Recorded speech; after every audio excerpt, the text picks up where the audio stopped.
Chu. Muy buenas amigos de YouTube. Hoy ya empiezo otra aventurilla. Estoy en el aeropuerto de Barcelona. Aquí bastante relajadito. Esta vez, como ya comenté en el otro vídeo y veis en el título, voy a Moldavia y a Transnistria. Son las 9:30 de la mañana. Voy a ir primero a Viena, voy a estar ahí como 3 horas de transbordo y luego de allí para Moldavia llegaré ahí a las 6 de la tarde. Voy con Lufthansa y el vuelo me ha costado 300 y poco euros. Hoy es miércoles y voy hasta el martes por la noche. Es uno de los países menos visitados en Europa y de los más pobres también. Y Transnistria, bueno, pues ya iréis viendo la historia.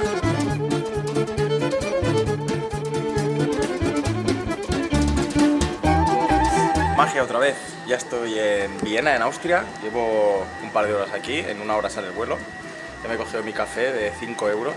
Es curioso como 5 euros en una cafetería por un café malo en cualquier sitio no los pagas, y en los aeropuertos estás, bueno, al menos me pasa a mí, estoy tan acostumbrado ya a que cuesten así las cosas que cuando empecé a viajar hace muchos años pues me parecía todo caro, pero ahora pienso, 5 euros, tampoco es tanto. Y en realidad sí que es tanto para no ser un café ni de especialidad. Pero bueno, pues nada, ahora de aquí poco ya, una horita, embarca el vuelo hacia Moldavia. Y como ya os he comentado antes, es uno de los países más pobres de Europa y más corrupto. Y también es por eso uno de los motivos por los que no entra en la Unión Europea. Aparte de eso, el conflicto que tiene en la parte de Transnistria, entre otras cosas, entre la corrupción, la pobreza y toda una serie de normas que no quiere acatar, por eso no puede entrar en la Unión Europea. Aparte de que según los sondeos, el 50% de la gente quiere entrar y un 33% de la gente no quiere entrar. Entonces, una de las condiciones para entrar en la Unión Europea es que la mayoría del país quiera entrar en la Unión Europea. Y no es el caso, entre otras cosas.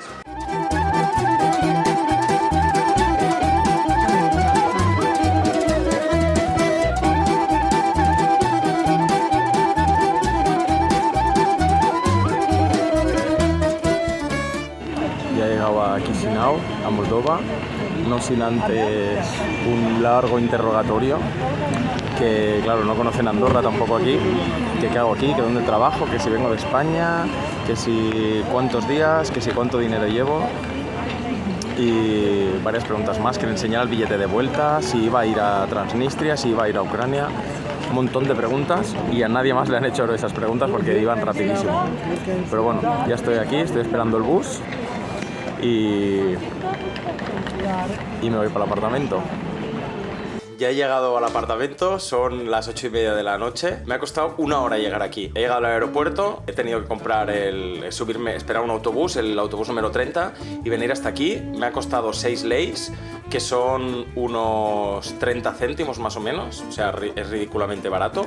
Las primeras impresiones, cuando he venido aquí, bueno, ya os imagináis, esto también fue parte de la Unión Soviética y todo este rollo. Entonces hay unos edificios, unas avenidas gigantes y unos edificios muy grandes. Ahora pondré algunas imágenes que he sacado por ahí. Y cuando entras a la ciudad hay 2 edificios gigantes que en su momento eran ultramodernos, con ascensores, la hostia, pero que ahora están en decadencia absoluta. Entonces he cogido ese autobús que iba enganchado con electricidad arriba, un trolleybús de esos. Ha tardado unos 45 minutos.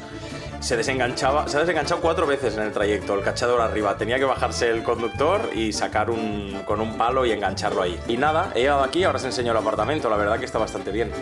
Es una planta baja, imagino que es un apartamento que está partido en 2, porque aquí al lado hay otro apartamento. El lavabo está súper chulo decorado, muy bonito. Tiene aquí una cocina con todo, una lámpara bien old school.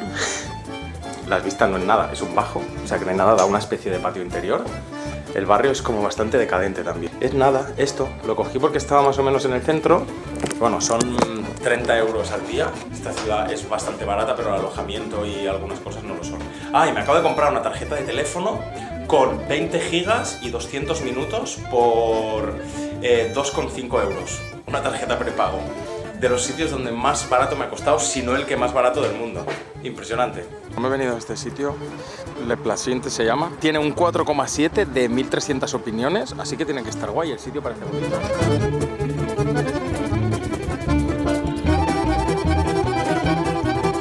Vamos a ver qué tal el precio. De momento me he pedido un pate de alubias blancas, que pintan muy bien. Continúo con el borщ, que es la típica sopa de origen ucraniano que se toma en toda Europa del Este. Esta lleva pues legumbres, col, remolacha y muchas especias y está espectacular. Y aquí, como no, las gyozas, koltrani se llaman aquí, los pelmeni en Letonia, que ya subí en el vídeo, los pierogi en Polonia, pero todos son lo mismo. Y esto es la placinta, es como una pasta de harina, como una crepa así un poco más gorda. Esta es de queso salado y esta es de cereza. O sea, voy con todo, voy realmente con todo. Y me estoy comiendo este chile también a mordiscos, a mí me gusta mucho el picante. Y veo que aquí también le pegan al chile, así que ahí donde fueras haz lo que vieras. ¡Buah! Me he tenido que llevar las placintas porque me he pasado, se me va la olla siempre pidiendo la comida. Brutal el sitio, muy bueno, muy bueno, muy bueno. Y tenían opciones vegetarianas, así que de lujo. Y estoy aquí en el apartamento, se me ha ido muchísimo la olla con la cena, o sea, se me ha ido totalmente la olla. Siempre me pasa lo mismo, que llego el primer día a los sitios, veo la comida, quiero comer todo y lógicamente no puedo. He pagado por eso 15,90 € y podía haber pagado menos de 10 € y hubiera acabado lleno, porque ya veis que me he traído la comida. Y mañana día intensito, porque quiero ver los museos de aquí y algunos monumentos interesantes. Y ya os contaré, ¿vale? Así que, a dormir. Y se ha ido la luz. Ay, buenos días. 8:30 de la mañana, he dormido de lujo, la verdad que muy bien. Me estoy comiendo la placinta de ayer, qué rica. Está muy, muy, muy, muy bueno. O sea, una delicia. Me voy a ver ahora el Museo de Historia de Chisinau, voy a ver el Museo de Historia de Moldavia y voy a ver el Museo Etnográfico. Pero de momento, a ver si me tomo un cafelito por ahí, que hay un montón de cafeterías de aquí. Me recuerda mucho al centro de Bucarest o al centro de Tirana, ¿sabes? Que son ciudades así como muy... con edificios muy antiguos, un poco así ruineras, pero luego tienen un montón de cafeterías así súper chulas. Pues ese parece el rollo. Voy a ver qué tal. Bueno, voy a dar unos datos generales del país para situarnos un poco. Moldavia se encuentra en Europa del Este, tiene a un lado Ucrania y al otro lado Rumanía. No tiene salida al mar, tiene abajo el Mar Negro, pero no tiene salida al mar porque Ucrania lo impide, como estáis viendo en el mapa. La capital se escribe Chisinau, pero se llama Chisinau, y en total el país tiene 2,6 millones de habitantes. De estos, un 8% más o menos son rusos, un 6% son ucranianos y la mayoría son rumanos o moldavos, ya que gran parte de su historia forma parte de Rumanía. La lengua oficial es el rumano, aunque ellos dicen que es el moldavo por un tema nacionalista y demás, aunque es básicamente el rumano. Viene del latín, igual que el castellano. El tema es que durante la Unión Soviética obligaron a los moldavos a escribir en rumano, pero con el abecedario cirílico. Pero vamos, ahora se escribe igual exactamente que el rumano, aunque aquí se habla muchísimo el ruso también. La moneda oficial es el leu moldavo, un euro equivale más o menos a 20 leus, y es el país menos visitado de Europa y ahora mismo, arrebatado por Ucrania el primer puesto, el país con el PIB más bajo, o sea, el más pobre de Europa, el segundo más pobre de Europa. El salario medio actualmente son unos 560 € y la religión es el cristianismo ortodoxo. A Moldavia también se le conoce como el país del vino. El 10% del territorio está reservado para viñedos, es una tierra muy fértil y un buen clima. De hecho, durante la Unión Soviética exportaba unas cantidades impresionantes de vino a Rusia. Y además exporta nueces también. Y bueno, en términos generales, más o menos, estas son unas pinceladas de lo que es Moldavia. El tema de historia y demás ya lo iremos descubriendo más adelante. Y este monumento, aunque no sé si se ve muy bien por la luz, está dedicado al Komsomol, que eran las juventudes soviéticas que luchaban por la patria. Y este hace referencia a ellos y a la independencia de Moldavia. Ya ves dónde está, aquí en medio de un paseo. Aquí es por el barrio donde me he hospedado. Lo curioso que he leído, se estima que a partir de, o sea, entre el 1980 y la disolución de la URSS, había 40 millones de jóvenes que estaban en esas juventudes. Flipa, ¿eh? Como las juventudes del PP, pero por el otro lado, y a lo bestia. Ostras, qué bueno. Y se llamaban primero Komsomol solo, pero luego se pasaron a llamarse Komsomol, Leninist, no sé qué, juventudes leninistas. Una vez más he venido al sitio más pijo que podía haber aquí. Capuchino y este crocante de pistacho, 6,67. El sitio espectacular, por eso. Lo que me lo he pedido para llevar y al final me he quedado, porque mola mucho.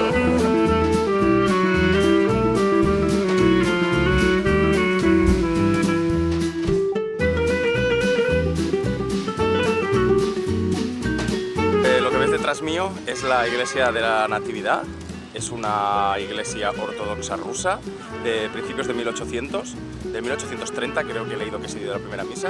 En su momento fue el edificio más grande de Chisinau. Voy a ver si puedo entrar por dentro.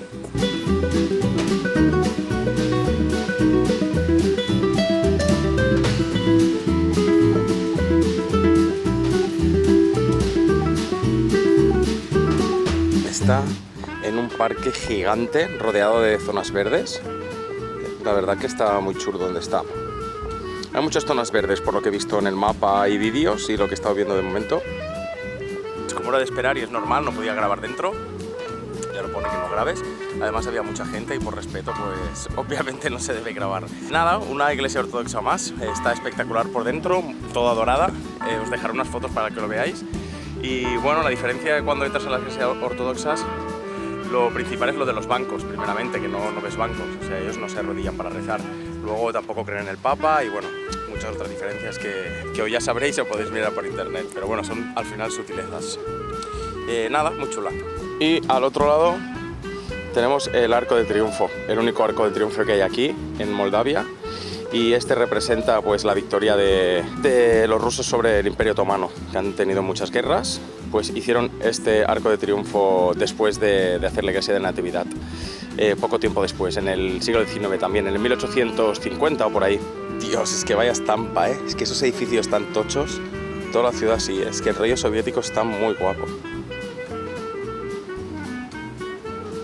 Y es que menudo mamotreto el edificio, ese es el edificio del gobierno. No podía ser de otra manera. Con la bandera de la Unión Europea, por cierto. Pese a que no forman parte. Y bueno, ya lo he explicado antes, creo, en la introducción, por qué no forman parte. Pero sigue estando presente. Vale, aquí detrás tengo una figura muy importante, que es Esteban el Grande, Esteban III, que estuvo gobernando aquí desde 1430 y pico, bueno, lo pone, ahora os pondré la imagen, no recuerdo exactamente la fecha, hasta inicios del 1500.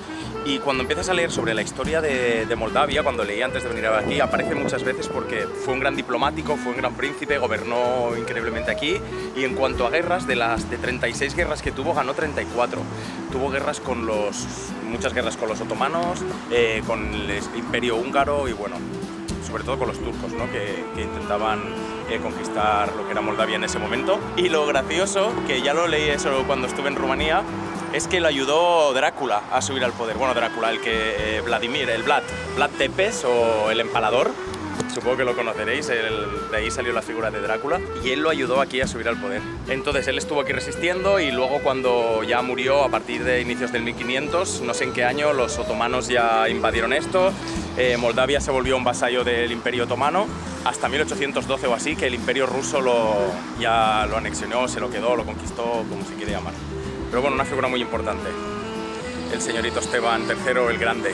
Bueno, y como siempre voy a dar un poco de datos históricos. Si nos remontamos a la antigüedad, simplemente hay que saber que este era un territorio donde vivían los dacios, pero que estuvo ocupado por los mogoles también, por el Rus de Kiev y por otras civilizaciones, porque es una zona que está entre Asia y Europa y es un sitio estratégico. Pero en 1359 formó el Principado de Moldavia. Entonces, en 1512... llegan los otomanos, los grandes otomanos, y lo ocupan, y pasa a formar parte del Imperio Otomano. Y les servía como el granero, que dijéramos, porque las tierras de aquí, como ya he comentado, son muy fértiles, y exportaban mucho trigo, y mucha fruta, muchas verduras y demás, todo relacionado con la agricultura. Estuvo 300 años ocupada por ellos, y luego pasó al Imperio Ruso, a través del Tratado de Bucarest. Y en ese momento, los rusos la identificaban como Besarabia, pero no era toda Moldavia. Entonces, la historia más importante es a partir de 1918, que es cuando declara su independencia, viendo la caída del zar y de la Revolución de Octubre de 1917, pero la independencia no duró demasiado porque se unió con Rumanía. Pero la parte de Transnistria, la parte del este del río Dniester, siguió siendo parte de la Unión Soviética. Es decir, no toda Moldavia pasó a formar parte de Rumanía ni del Imperio Ruso, sino que solo la parte del este para el Imperio Ruso y la parte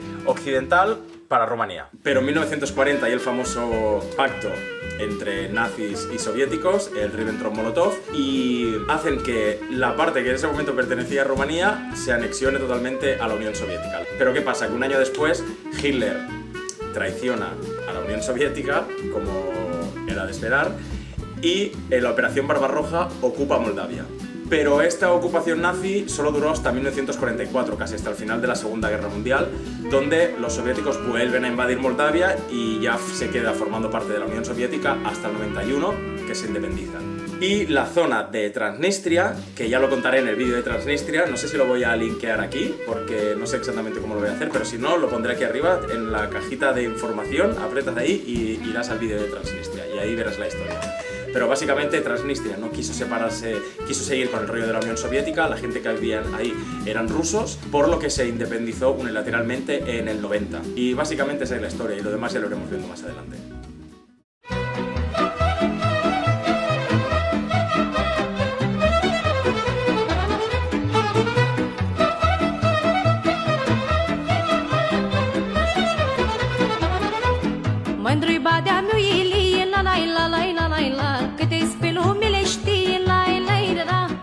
Bueno, la primera parte del museo que habéis visto es sobre la prehistoria y hasta 1812, que es donde estoy ahora en esta sala, que es cuando empieza ya la chicha de la historia que más me interesa. Es cuando el Imperio ruso se la arrebata al Imperio otomano. Aquí es donde empieza ya la chicha así más moderna, que está más interesante. Y aquí veis el cambio de vestuario. Imperio otomano, Imperio ruso.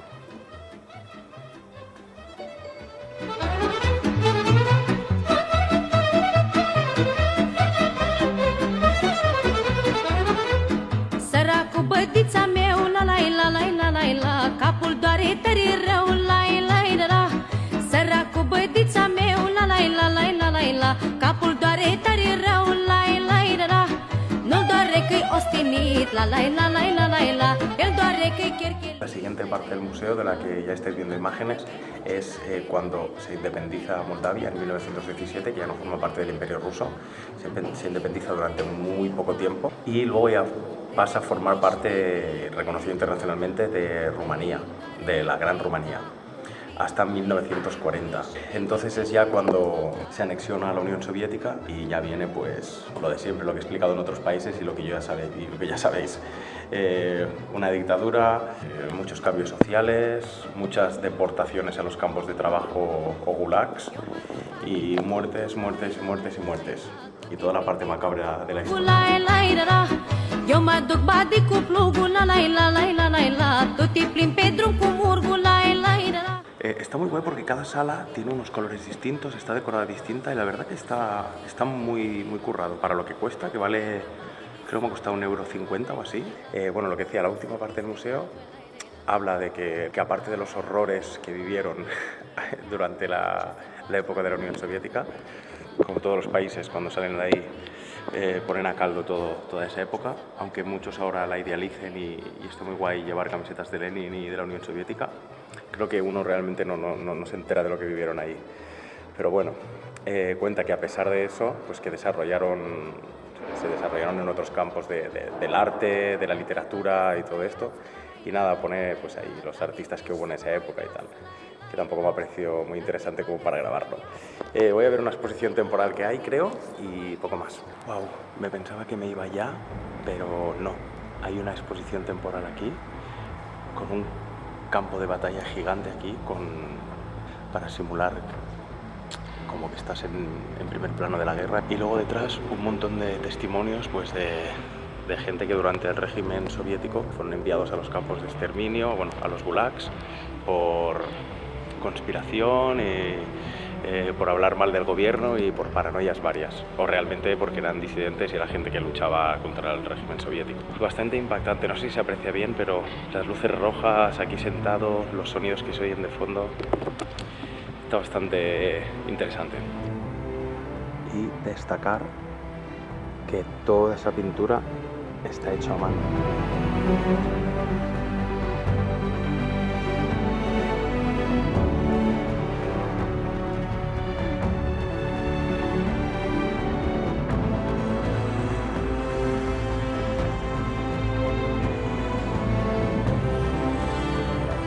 Ojo que no se acaba nunca este museo, ¿eh? No veas tú los 2 euros como cunden. Ahora viene una exposición de la evolución de la vestimenta en el siglo XX, de 1900 hasta finales.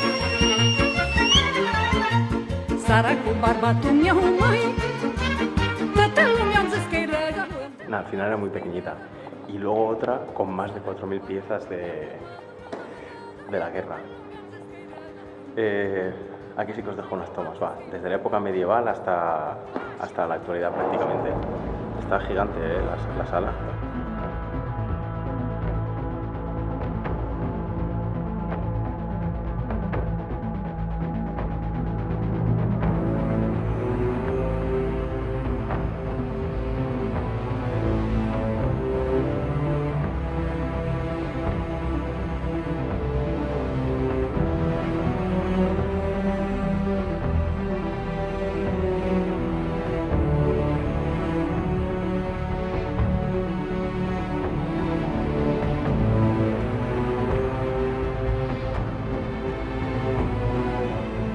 Vale, ya ahora sí que se termina el museo, de verdad. Es que es increíble, no para de haber cosas.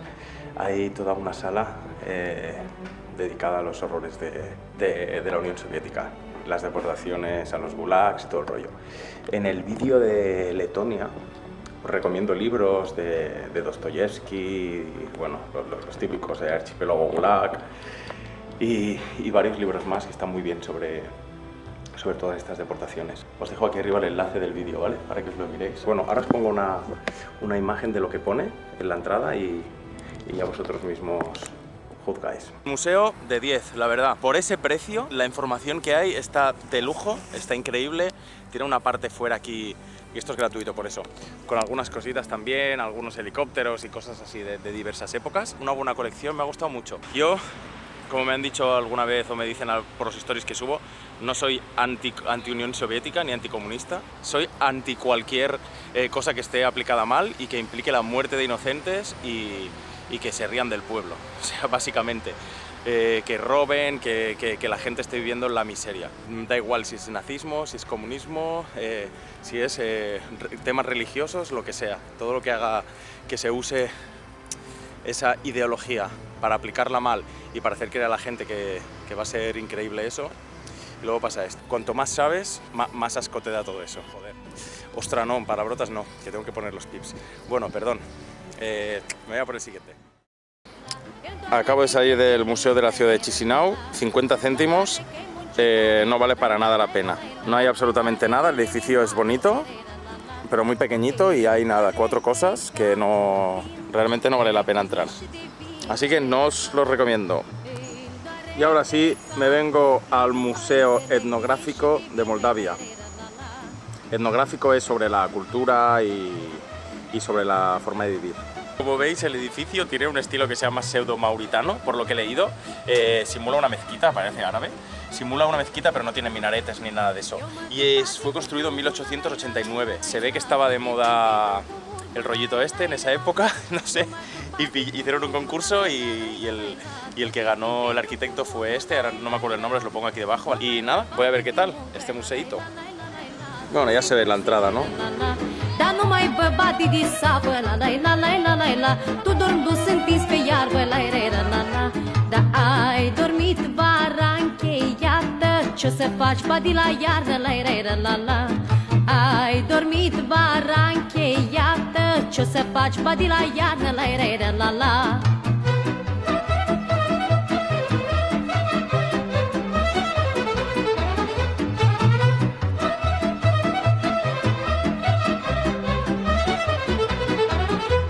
Drag lui Badea să trăiască, la la la la la la la. Da din beci să nu mai iasă, la la la la. Drag lui Badea să trăiască, la la la la la la la. Da din beci să nu mai iasă, la la la. Pues no ha estado mal el museo. Me ha costado 1 euro y 15 lei la cámara, o sea, unos 80 céntimos, por hacer fotos. Si era vídeo eran 1,5 euro más, pero le he dicho que no he hecho vídeos y ya está. Es nada, lo que es un poco de la historia de cómo vivían, pues un museo etnográfico de la cultura, de cómo vivían, herramientas de trabajo y luego un montón de animales de toda la fauna que hay aquí y alguna parte de la flora. Y también algún fósil de dinosaurio. Bueno, ahora supongo que estaréis viendo las imágenes mientras voy hablando. La verdad que está bien por ese precio, pero el edificio está brutal por dentro, da gusto. Como gran fan de la pizza napolitana he visto que había un sitio aquí muy bien puntuado y realmente está buena, Es estilo napolitano, no tan hidratada como me gustaría, pero muy buena. Encima todo es DOP, así que muy bueno. Y el sitio bastante bonito también. No me quejo, no. Y ahora voy al museo, son las 3 más o menos, voy al museo militar de aquí, que está en el centro, y un poco supongo que será de la Primera Guerra Mundial, Segunda Guerra Mundial, exposición de armas y tanques y helicópteros y esas cosas. A ver qué tal. Y esto de aquí, que está en ruinas, es la entrada de lo que era el Estadio Republicano, inaugurado en el 1950-51 durante la época soviética. Y que también cuando terminó a partir del 90, pues bueno, dejó de utilizarse porque no cumplía con los estándares de la UEFA o de la FIFA o lo como se llame, no sé de fútbol, creo que de alguna organización de estas, y está abandonado. Y bueno, como hay mucha corrupción aquí, muchas historias, pues se supone que se tenía que restaurar, pero aquí sigue sin restaurar, igual que muchos edificios que hay por aquí. Ahora se ve que está lleno de homeless y, por lo que veo, de perros. Pues nada, vamos a ver qué tal el Museo Militar. De entrada, aquí en la entrada, valga la redundancia, y hay una exposición gratuita. Esto no hace falta pagar, pero bueno, creo que la entrada son 10 leis, 30 céntimos, ahora veremos. Luego hay una primera sala, pues con armas más antiguas, más rudimentario. Ya veis, me he abierto la sala, tampoco hay nadie. Estoy solo, tío, en todos los viajes. Y luego continúa con otras salas, pues por orden cronológico.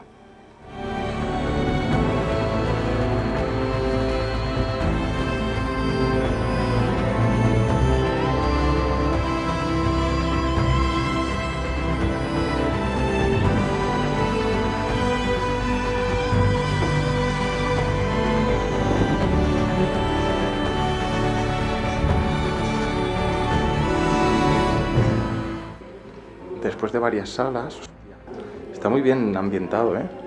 Hay aquí una sala por el desastre de Chernóbil.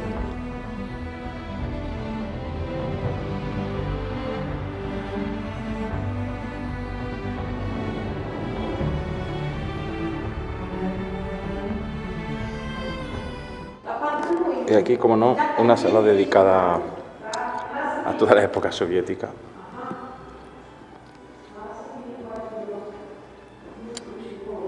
Hombre, y aquí el pacto Ribbentrop-Molotov, del que he hablado en otros vídeos. El pacto que hicieron nazis y comunistas, Stalin y Hitler, de no agresión y de, bueno, de repartirse los territorios. Menudas ratas, ¿eh? Y aquí simulando, pues, los trenes que usaba la Unión Soviética para enviar a los campos de exterminio, igual que hacían los nazis. Cuántas similitudes, ¿eh?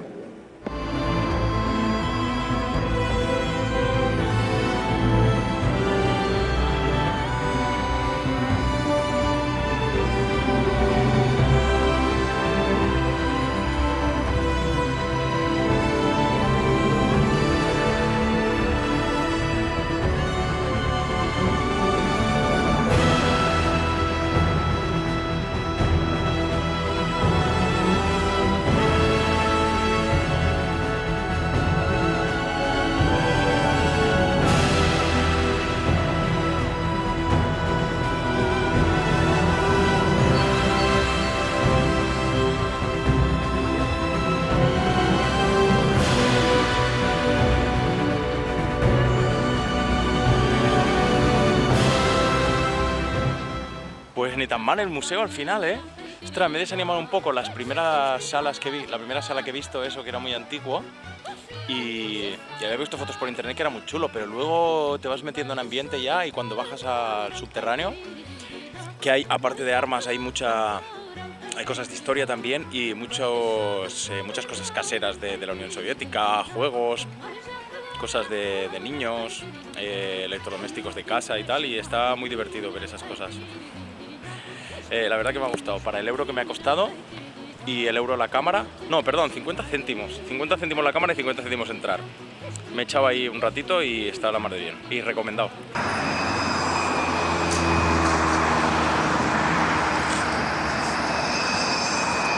Hola otra vez, son las 7 de la tarde, hace un sol increíble. Aquí no hay cambio de hora, es una hora más que en España, así que el día se alarga.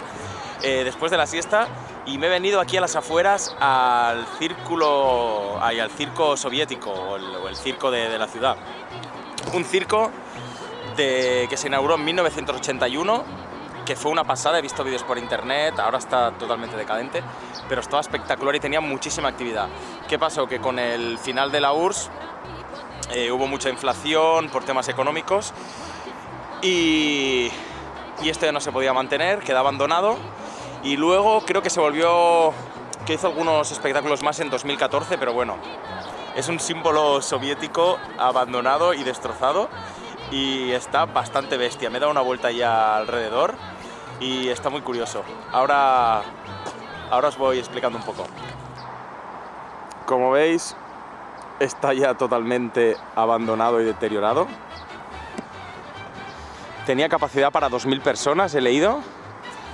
Y bueno, había espectáculos de todo tipo, desde conciertos a lo que es un circo propiamente. Esta es la entrada principal y hay dos esculturas de Matt Bay Levinson. Son unos acróbatas payasos saludando aquí a la gente.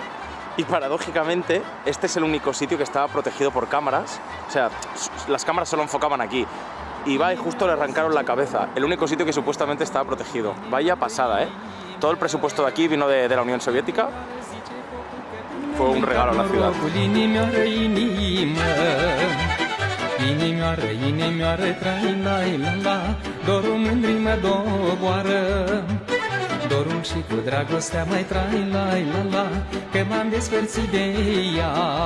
Esta, si no me equivoco, era la taquilla, la otra entrada. Hay todo un corredor que pasa por ahí detrás y llega hasta lo que es el circo propiamente. Pues es una lástima, porque por lo que he leído, los peritos dicen que la estructura está bien y todo.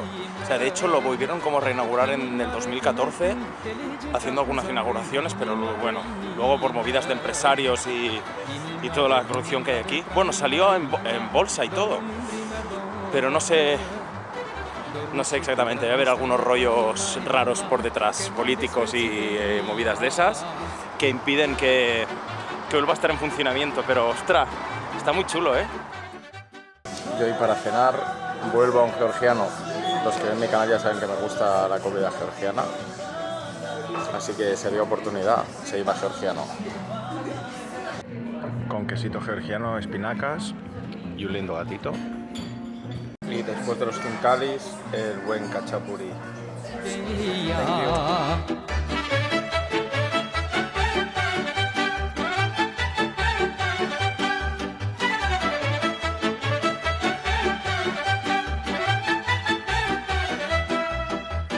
Inimioare cu nătâng, te legem ca frunza în vânt.